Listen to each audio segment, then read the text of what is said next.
If you are in it right now, if you are in a place where nothing makes sense, where the things that used to comfort you have gone quiet, where the person you thought you were feels like a stranger, I want you to hear this first. You are not broken. You are not being punished. You are not regressing.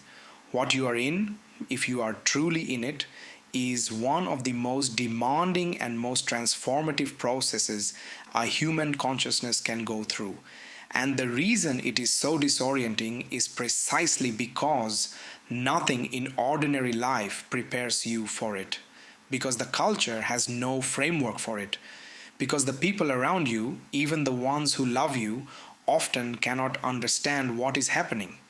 The dark night of the soul is not a metaphor for a bad week. It is not a synonym for depression, though it can be accompanied by depression. It is not a midlife crisis, though it can coincide with one. It is something far more specific, something that has been described with stunning consistency by mystics, contemplatives, and ordinary people across virtually every spiritual tradition for thousands of years. Today, I want to give you the most honest and thorough account of it I can. My name is Jonathan.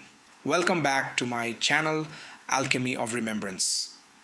The phrase dark night of the soul comes from the 16th century Spanish mystic San John of the Cross, who wrote a poem, Noche Oscura del Alma, and then a lengthy theological commentary on it. John was a Carmelite friar who at one point was imprisoned by his own religious order and kept in a cell barely large enough to lie down in. It was in that darkness, literal and figurative, that much of his most profound insight crystallized. What he was describing was not simply suffering.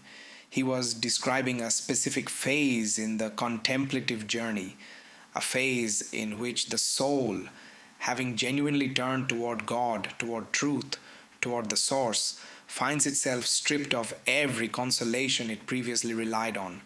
The emotional warmth of devotion disappears. The sense of presence withdraws. The practices that once produced meaning now produce nothing. The identity structures that organized life all collapse. To the person inside it, this feels like abandonment, like failure, like regression into a darkness they thought they had left behind.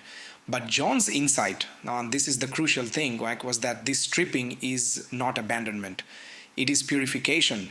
The consolations are being removed not because the path is wrong, but because the soul has been clinging to the consolations rather than to the source the consolations pointed toward. The sweetness of spiritual experience had, without the person realizing it, become another object of attachment, another layer of identity, and that layer needs to go. What is being removed is not real. What remains after the removal is way more closer to what is real, and that is the purpose of the dark night, not punishment, but refinement. Before we go further, I need to make a distinction that I think is genuinely important for practical and ethical reasons. The dark night of the soul and clinical depression can look very similar from the outside. Both involve withdrawal, loss of meaning, difficulty functioning, a sense of emptiness and flatness. Both require care and support, and in many cases they can co-occur. The dark night can trigger or be accompanied by genuine depression. The differences, when they exist, tend to be qualitative rather than visible from the outside. Clinical depression typically involves a pervasive biological flattening. The capacity for joy, for interest, for presence is genuinely reduced at a neurological level. It responds to certain interventions, medication, specific therapies, lifestyle changes in ways that are measurable. The dark night, by contrast, tends to preserve beneath the suffering a strange quality of depth. Even in the deepest darkness, there is often a quality of, I do not know how else to say this, aliveness, an intensity, however painful, that is not the same as biological flatness. The person in the dark night is often hyper present, hyper aware, even if they are not okay. Their relationship to meaning has not disappeared, but it has just been dramatically disrupted. I say this not to discourage anyone from seeking clinical support. Please do seek support. Please take care of your physical and mental health. The dark night does not require you to suffer alone and unsupported, and there is no spiritual virtue in refusing care. I say it because the spiritual framing matters enormously for how you navigate the experience. If you are in a dark night and you interpret it purely as illness, you may spend enormous energy trying to return to a prior state that was never meant to persist. On the other hand, if you have clinical depression and you interpret it purely as spiritual initiation, you may avoid interventions that could genuinely help. When in doubt, work with both frameworks simultaneously. Give them a try. My hard earned life experience says they are not mutually exclusive. The dark night can be triggered by many different circumstances: major life transitions, loss, illness, divorce, professional collapse, the death of a loved one, and so on. Basically, a significant spiritual opening that destabilizes the existing self structure. It is a sustained period of genuine inner work that has loosened the foundations of the old identity. Sometimes it arrives without any obvious trigger at all, simply as a tidal movement in consciousness that the person has no category for. What is common to all of these triggers is that they have destabilized something the ego was using as a foundation: a relationship, a career, a belief system, a spiritual identity, a sense of purpose. When those anchors are removed, the ego, which organized itself around them, finds itself without any ground. And here is what keeps the dark night going longer than it needs to: resistance. The attempt to force the old self back into coherence before the new one is ready to form. The effort to reassemble the collapsed structure rather than sitting in the spaciousness of its absence. The dark night asks for something that is really counterintuitive, especially for people conditioned by modern culture's relentless emphasis on action, productivity, and positive mental attitude. It asks for surrender, not passive resignation, not giving up, but a genuine willingness to not know, to let the old story be really over without immediately replacing it with a new one. The philosopher and contemplative Thomas More wrote that the dark night is not a problem to be solved, but a mystery to be lived. That phrase has always stayed with me, because the moment we frame it as a problem, we bring to it all the machinery of problem solving: diagnosis, strategy, solutions, and that machinery is precisely what the dark night is trying to quiet. I want to bring in a piece of symbolism here that I find more honest about the dark night than almost anything else I have encountered. In the Tantric tradition, there is a goddess called Chinnamasta. Her iconography is shocking on first encounter. She is depicted holding her own severed head in her hand. From the neck stump, 3 streams of blood flow, 2 into the mouths of her attendants and 1 into the mouth of her own severed head. The imagery is intentionally visceral, intentionally confronting, but its symbolism is really deep. The head represents the conditioned self, the social identity, the ego structure built by culture, family, trauma, and expectation. The identity that was never really yours to begin with.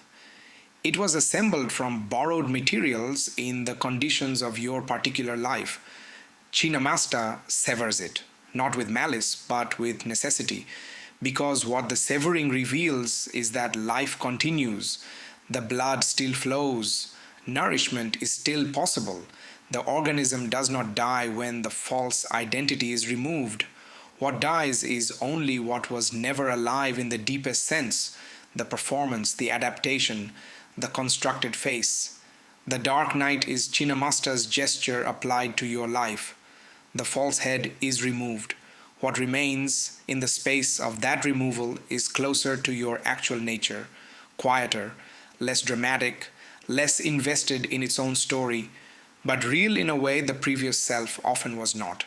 This does not make the experience comfortable. I am not suggesting that. The loss of a constructed self, even a false one, is a genuine loss. It is disorienting, it is grievable, all of that is true. But it is also an extraordinary opportunity, one that most people, without some framework for what is happening, collapse away from rather than moving through. So, how do you actually get through the dark night without losing yourself completely? First, lower the pressure to understand what is happening while it is happening. The dark night is not an intellectual problem. The mind trying to analyze its way out of the dark night is like a hand trying to grab water. Insight may come, but it will not come through force. Second, reduce your commitments where possible to only what is essential. The dark night is a period of internal reconstruction. It asks for energy. Protect yours. This is not selfishness, it is basic structural wisdom. Third, find at least one person who has navigated something similar and is not trying to fix you out of it, not a cheerleader, not someone who will rush you back to comfort, someone who can sit with you in the not knowing without it threatening them. These people are rare. If you find one, hold them close. In my case, I found a close friend of mine, and we have both gone through this phase almost together. And oh dear, that was really something. Now, fourth, I would say maintain the most basic physical anchors like movement, time outside. Also, sleep as much as your body asks for. The dark night happens in a body, and the body's coherence is not irrelevant. A dysregulated nervous system makes every psychological and spiritual challenge dramatically harder to navigate. Fifth, and this is perhaps the most important, resist the temptation to rebuild immediately. When the old identity collapses, there is a powerful urge to fill the space as quickly as possible with a new belief system, a new community, a new spiritual framework, a new identity, a new job. Sometimes this is necessary for short term functioning, but if you rebuild too quickly and too rigidly, you miss what the dark night was trying to reveal. You emerge from it having rearranged the furniture rather than having changed the house. Let the space be space for longer than is comfortable. Something real is trying to form in it. If you are in the dark night right now, I want you to hear something simple. You are not finished. You are not defeated. The fact that the old version of you no longer holds together is not evidence of failure. It is evidence that you have grown beyond what that version could contain. In my life, during this phase, in the beginning, all the techniques I tried failed fatally. Moreover, nothing made sense scientifically. My health deteriorated. Friends and network circles disappeared magically. I also became unemployed for quite some time.